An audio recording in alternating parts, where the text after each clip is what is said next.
வரவிருக்கும் spiritual tax Tamil நேயர்களுக்கு வணக்கம். நான் உங்கள் பிருந்தா சங்கர். இன்று நம்மோடு சிறப்பு விருந்தினராக இணைந்திருப்பது ஜோதிட உலகின் super star Brahmasri Ramji Paramahamsa sir அவர்கள் தான். வணக்கம். வணக்கம். வணக்கம். எப்படி இருக்கீங்க? நல்லா இருக்கு. குரு பகவான் கொடுக்கக்கூடிய 3 ஜாக்பாட்கள் என்னென்ன? இந்த குரு பெயர்ச்சி வருகிறது. அதை முன்னிட்டு குரு பகவான் 3 ஜாக்பாட்டுகளை அனைவருக்கும் அள்ளித்தரப் போகிறார்.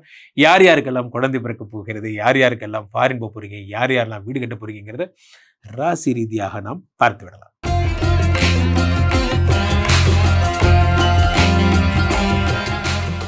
சுவாமிஜி, ரிஷபராசிக்காரர்களுக்கு இந்த குரு பகவான் கொடுக்கக்கூடிய 3 ஜாக்பாட்கள் என்னென்ன? ரிஷபராசிக்காரர்களை பொறுத்த வரைக்குமே ஒரு நல்ல விஷயம் என்னன்னா, இந்த குரு பகவான் உங்களுக்கு ஜென்ம எதிரி. இது ஒரு நல்ல விஷயமா சார்? இது ஒரு நல்ல விஷயமா? எடுத்த உடனே முட்டுக்கட்ட போடுறீங்களே சுவாமிஜி. ஏன்னா இவரு கெட்டவன் கெட்டிடில் கிட்டிடும் ராஜயோகம்னு இருக்கு பிருந்தா. இவர் எட்டுக்குடையவன், கெட்டவன், நல்லதே பண்ண மாட்டான். இவர் என்ன பண்றார்? 3ல் மறைகிறார். கடகத்துல. கடகம் என்பது 3ஆம் இடம். 3ஆம் இடத்திலே குரு மறையும் பொழுது விபரீத ராஜயோகம் அப்படிங்கிறது தான் இருக்கு. விபரீத ராஜயோகம்னா குரு விபரீத ராஜயோகம் கொடுத்தா என்ன ஆகும்? ஒன்ஸ் ஒருத்தர் குரு பிளஸ் பண்ண ஆரம்பிச்சிட்டாருன்னா அப்படி பிளஸ் பண்ணிட்டே இருப்பார். ஏன்னா அவருக்கு சக்தி எதுவும் கிடையாது, தெய்வம் மட்டும்தான் அவருக்கு அடுத்த லெவல். அப்படிங்கிறதுனால குரு பிளஸ் பண்ண போறார். 3ஆம் இடத்தை பார்க்க 3ஆம் இடத்தில் மறைகிறார். கெட்டவன் 8 கூடையவன் 3ல் மறைகிறான். விபரீத ராஜயோகம். அப்போ என்ன ஆகுனா தங்கம் தங்கமா சேர்த்து தங்கம் தங்கம் தங்கம் தங்கம் தங்கம்ங்கிற விலைக்கு தங்கம் வாங்க முடியுமா? அது தங்கச்சி சாங் சார். சரி பரவாயில்ல, தங்கம் சாங் அவ்வளோதான். ஸோ அப்போ தங்கம் நீங்கள் இப்போ நிறையா சேரும். குரு என்றால் ஃபினான்ஸ், பணமே பணத்தை சம்பாதிக்கிறது. மியூச்சுவல் ஃபண்டில் சில பேர் இன்வெஸ்ட்மெண்ட் பண்ணுவாங்க, சில பேர் எஃப்டி மாதிரி இன்வெஸ்ட் பண்ணி பணமே பணத்தை சம்பாதிக்கின்ற விஷயங்களில் கைதேர்ந்தவர்களாக இருப்பாங்க. சில பேர் ஷேர்ஸில் போடுவாங்க அதெல்லாம். ஸோ அப்போது இதிலலாம் நல்ல நாலேஜ் வந்து ரிஷபராசிக்காரர்கள் பணம் சேர்த்து ஆரம்பிப்பாங்க. என்றுமே சிறுதுளி பெருவெல்லம்பாங்க. ஒரு நாள் தொடங்கும் போது இன்னைக்கு நாள் இவ்வளோ சேர்த்தணுங்கிற ஒரு டார்கெட் ரிஷபராசிக்காரர்களுக்கு வரப்போகிறது. நான் பாட்டுக்கே வந்திருப்பேன், சும்மா படுத்திருப்பேன் சார், எனக்கு நான் ஒரு ஸ்கோப்பே இல்லாமல் இருக்கேன் லைஃப்பில். பர் டே சேவிங்கிற அந்த மனநிலை இவங்களுக்கு வரும். அடுத்ததாக இவர்களுக்கு 3ஆம் இடம் உடன் பிறந்தவர்களுக்கு திருமணம், உடன் பிறந்தவர்களுக்கு சுப செய்திகள், இதெல்லாம் அவங்களுக்கு வரும். காரணம் என்னென்னா 3ஆம் இடம் என்பது தைரியம் வரும். தைரியம்தான் வாழ்க்கை, பயம்தான் மரணம். இதை நான் அடிக்கிற இடத்துல சொல்வேன். வீரர்களே, எது மரணம்? உண்மையிலே மரணம் என்ன? பிரச்சனை கண்டு பயப்படுறது தான் மரணம். அந்த மாதிரி ரிஷபராசிக்காரர்களுக்கு 3ஆம் இடத்துல குரு, நிறைய பேர் நெகட்டிவாலாம் சொல்கிறான், எல்லாம் கிடையாது. 3ஆம் இடத்துக்கு குரு பேரதிர்ஷ்டத்தை தருவார். முக்கியமான விஷயம் 7 பார்க்குறார். இவர்களுக்கு காதல் வரப்போகிறது. ஆட்சி உடன் பிறந்தவங்க கல்யாணம் முடிஞ்சு வச்சு அடுத்து நம்ம கல்யாணம் தான், அடே விட்றா நமக்கு ரூட்டு கிளியர் ஆயிடுச்சுரா அப்படிங்கிற மாதிரி இவர்களுக்கு 7ஆம் இடத்து குரு பார்க்கிறார். பாதி பேர் கனடா அமெரிக்கா கனவுகள்லாம் நிறைவேற்றி வைப்பார். ஆஸ்திரேலியாலாம் ட்ரம்ப்பே ஃபோன் பண்ணி கூடுவார், கவலைப்படாதீங்க, நீங்கள் உடனடியாக அமெரிக்கா வரவும், நாளை காலையில் நீங்கள் ரிப்போர்ட் பண்ணவும் அப்படிலாம் சொல்லுவாங்க. போன்ற அற்புதங்கள்லாம் நடக்கக்கூடிய சில பேருக்கு காதல் வருகிறது. இதில் என்ன ஒரு ஆச்சரியம்னா, சுக்கிரன் கொடுத்தா கூட அது ஒரு வீணா போன லவ், அது வெறும் லவ் அவ்வளோதான். ஆனால் குரு ஏழை பார்த்துட்டா லவ் பண்ணி கல்யாணம் வரைக்கும் பண்ணி வைப்பார். அதான் குரு தர்ற காம்ப்ளிமெண்ட் காம்போ ஆஃபர் மாதிரி. Love cum marriage double. அவரே குழந்தையும் கொடுத்துருவார். 3 பிளஸிங் போதுமாப்பா, ஃபேமிலி மேன் ஆக்கிட்டே போய் ஜாலியாரு அப்படிங்கிற மாதிரி. இந்த வருடம் ரிஷபராசிக்காரர்களுக்கு காதல் வரவில்லை என்றால் வேறு எப்பொழுது வரப்போகிறது, எப்போ கல்யாணம் ஆகும்? அடுத்ததாக 9ஆம் இடத்தை பார்க்கிறார். 9ஆம் இடம் என்பது பேரதிர்ஷ்டம் இருந்தா. சில பேர் பார்த்தீங்கன்னா இந்த பந்தயங்கள்லாம் இன்வால்வ் பண்ணியிருப்பாங்க. இப்போ பார்த்தீங்கன்னா நான் பாட்டுக்கு ஆரம்பித்தேன். இப்போ கொஞ்ச நேரம் முன்னாடி தான் தம்பிகள்கிட்ட சொல்லிட்டு இருந்தேன், என்ன, if you master in this subject, if you have deep knowledge in this one subject, some சப்ஜெக்ட்னா you will become master in this subject, in that subject. நீங்கள் அதில் நிறையா மாஸ்டர் ஆவீங்க. ஆனால் உங்களுக்கு ஒரு விஷயத்தை பற்றி ஒன்றுமே தெரிலனா நீங்கள் அந்த ஃபீல்டில் லெஜெண்ட் ஆயிடுவீங்க. ஏன் அப்படின்னா அவனுக்கு தான் ஒன்றும் தெரியாது, எப்படி வேணால் அடிப்பான் அப்படிங்கிற மாதிரி. 9ஆம் இடத்த அதிர்ஷ்டத்தை பற்றி எனக்கு ஒன்றுமே தெரியாது. நான் ஒரு ஹார்ட் ஒர்க்கிங் பர்சன். விளையாட்டுக்காக ஷேர் மார்க்கெட்டுக்குள்ள வந்தேன், போட்டேன், ஏன் நேரம் அதை பிச்சுக்கிட்டு ஓடுதுரா அப்படிங்கிறது. அதான் அதிர்ஷ்டம். குரு பார்வை. குரு உங்களை பார்க்க போகிறார்.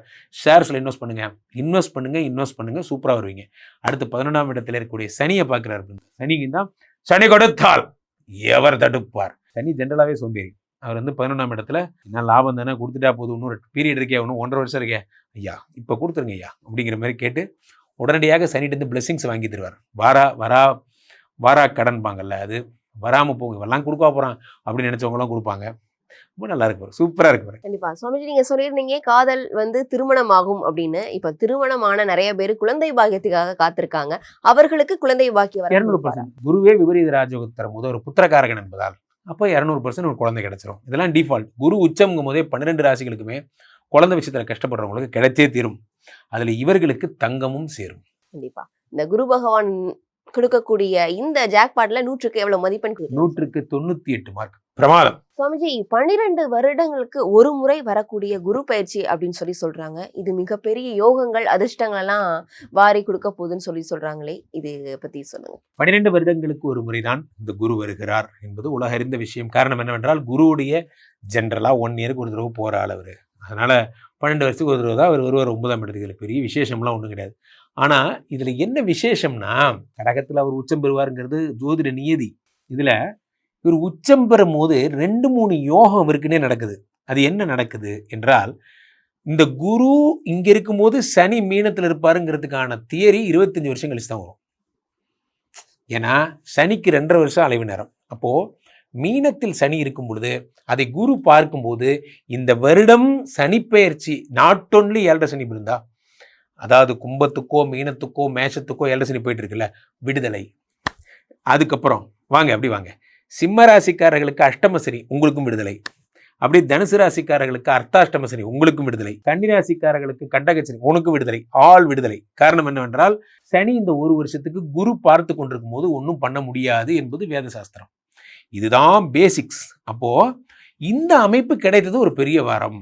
அவ்வகையிலே குரு பகவான் காலபுருஷனுக்கு 8ஆம் இடமாகப்பட்ட விருச்சிகத்தை பார்க்கிறார். இது பெருஞ்சொத்து தருகின்ற இடம். பொதுவாகவே காலபுருஷனுக்கு 8ஆம் இடம்.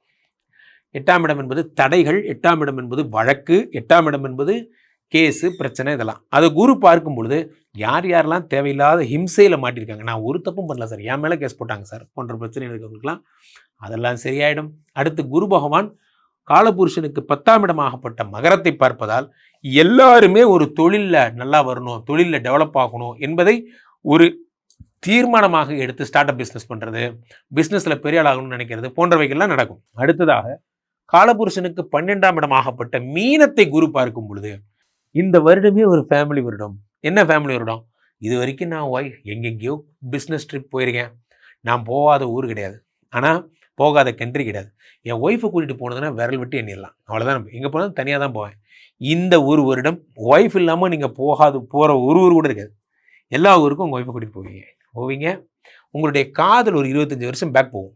ஒரு காலத்தில் நாங்கள் லவ் பண்ணும் போது அப்படிங்கிறதெல்லாம், அது என்ன வயசாக இருந்தாலும் சரி, உங்கள் மனைவி எப்பயுமே உங்கள் காதலி தான். அதனால் 12ஆம் இடத்தை குரு பார்க்கும் பொழுது இல்லற வாழ்க்கையில் சுகம், சந்தோஷம், மகிழ்ச்சி, குடும்பமாக இருக்கிறது. வாழ்க்கையில் நண்பர்களே, குடும்பமாக இருப்பது ஒரு பெரிய வரம். நான் பெரிய டானு, என் ஒய்ஃப் கூட உட்காந்து 5 நிமிஷம் பேச நேரம் இல்லை, சேர்ந்து சாப்பிட்றேன், அப்புறம் என்ன வாழ்க்கை? அது வாழ்க்கையினுடைய அழகே குடும்பமாக இருக்கிறது தான். அது நிறைய பேருக்கு காலம் கடந்தப்புறம் உணர்றாங்க. இந்த வருடம் குரு பயிற்சியில் நீங்கள் எல்லாருமே சந்தோஷமாக இருக்க போகிறீங்க. மற்றபடி all tsunami boys are telling உலகம் அழி போகுது, பூமி அதெல்லாம் ஒன்றும் இருக்காது. இல்லை, நல்லா இருப்பீங்க. காரணம் என்னென்னா குரு பகவான் உங்களுடைய முக்கியமான ஸ்தானங்கள் எல்லாம் பார்க்கும்போது தொழில் அபிவிருத்தி ஆகுது, லேண்டு வாங்க போகிறீங்க, நல்ல நல்ல விஷயங்கள். மங்கள குரு, யோக குரு, உச்சம் பெற்ற குரு, இவ்வளவு பேர் இருக்கா. அப்போ நல்லது மட்டும்தான் நடக்கும். கண்டிப்பா இந்த குரு கொடுக்கக்கூடிய 3 ஜாக்பாட் பத்தி நீங்க சொல்லியிருந்தீங்க. கண்டிப்பா மக்களுக்கு இது ரொம்பவே யூஸ்ஃபுல்லா இருக்கும். மக்களும் பயனடைவாங்க அது மூலியமா. மக்கள் இப்போ உங்களை தொடர்பு கொள்றது அப்படின்னா எப்படி தொடர்பு கொள்றது? அதை நான் சொல்றேன். அதுக்கு முன்னாடி அந்த 3 ஜாக்பாட் என்னங்கிற பேர் சொல்லிடுறேன். நியாயமா அதை விடவே நிறைய ஜாக்பாட் இருக்கு. அதுல முக்கியமான 3 என்னன்னா, இது வந்து சந்திரனுடைய வீடு கடகம், அதுல குரு உச்சமாகிறார். இத குரு சந்திர யோகம் ஒரு ஜாக்பாட்னு சொல்லலாம். இது நிறைய பேர் கவனிக்காத ஒரு விஷயம். அந்த சந்திரனுடைய வீட்டுல இந்த செவ்வாய் நீச்சமாக போகிறார் இந்த புரட்டாசி மாசம்லாம். அப்போ இது நீச்ச பங்க ராஜயோகம். குரு உச்சம், செவ்வாய் நீச்சம். அப்படி வந்தீங்கன்னா குரு விருச்சிகத்தை பார்க்கிறார். இது சந்திர மங்கள யோகம்னு சொல்றாங்க. அடுத்து குரு மகரத்தை பார்க்க போறார். எப்போ மகரத்தை பார்க்கிறார்?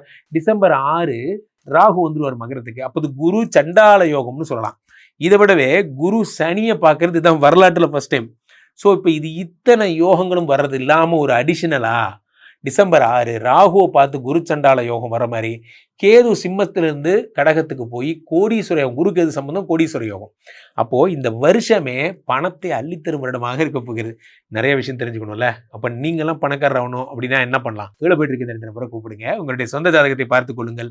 உலக புகழ் வாய்ந்த நமது விஸ்வரூப விஷ்ணுமாயா எழுந்தரில் இருக்கக்கூடிய புனிதமான இந்த ஸ்ரீமடத்திலே தினசரி நடக்கின்ற விஷ்ணுமாயா வேள்விகளை காணுங்கள். நாங்கள் எப்படி சார் வேள்விலாம் பார்க்குறது?